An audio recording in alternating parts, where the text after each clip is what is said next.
ভৌমিক 2024 ইতিহাস। তোমাদের ইতিহাসের যে 8 নাম্বার পড়ে সেই 8 নাম্বারের সম্পূর্ণ সাজেশন নিয়ে আলোচনা করব এবং 10টি তোমাদের 8 নাম্বার বলে দেবো।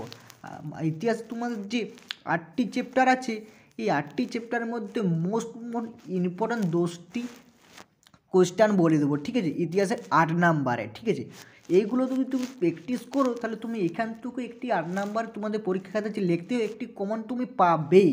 ঠিক আছে, আমরা কিন্তু মাধ্যমিকে এরকম প্রত্যেকটা বিষয়ে কিন্তু সাজেশন দিয়ে থাকি, ঠিক আছে, উত্তর সমেত। ঠিক আছে, তাই অবশ্যই প্রথম থেকে শেষ পর্যন্ত ভিডিওটা দেখো এবং ভিডিওটি ভালো লাগলে লাইক করো এবং চ্যানেল যদি নতুন হয়ে থাকে অবশ্যই চ্যানেলটি সাবস্ক্রাইব করো। ঠিক আছে, চলো আমি কোয়েশ্চেনগুলো 8 নাম্বারে ইতিহাসের বলে দিচ্ছি। ঠিক আছে, নীল বিদ্রোহ কেন ঘটেছিল, এই বিদ্রোহের বৈশিষ্ট্য এবং গুরুত্ব আলোচনা করো।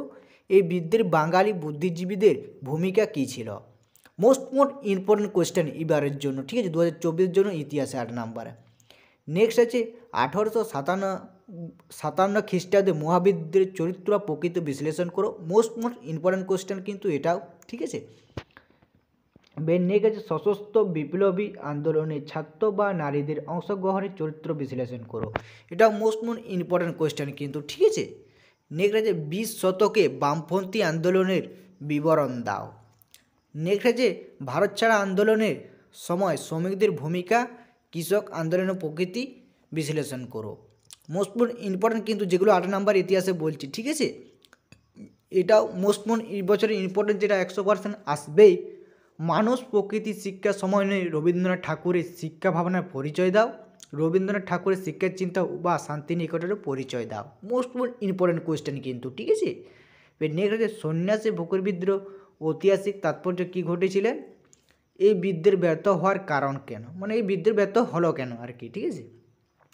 নেক্সট আছে বাংলায় বিজ্ঞান বা কারিগরি শিক্ষা বিকাশে সংযুক্ত পরিচয় দাও। নেক্সট আছে শিক্ষা বিস্তারে প্রাচ্যবাদী ও পাশ্চাত্যবাদী বিতর্ক কী, উচ্চশিক্ষা বিকাশে কলকাতা বিশ্ববিদ্যালয়ের ভূমিকা আলোচনা করো।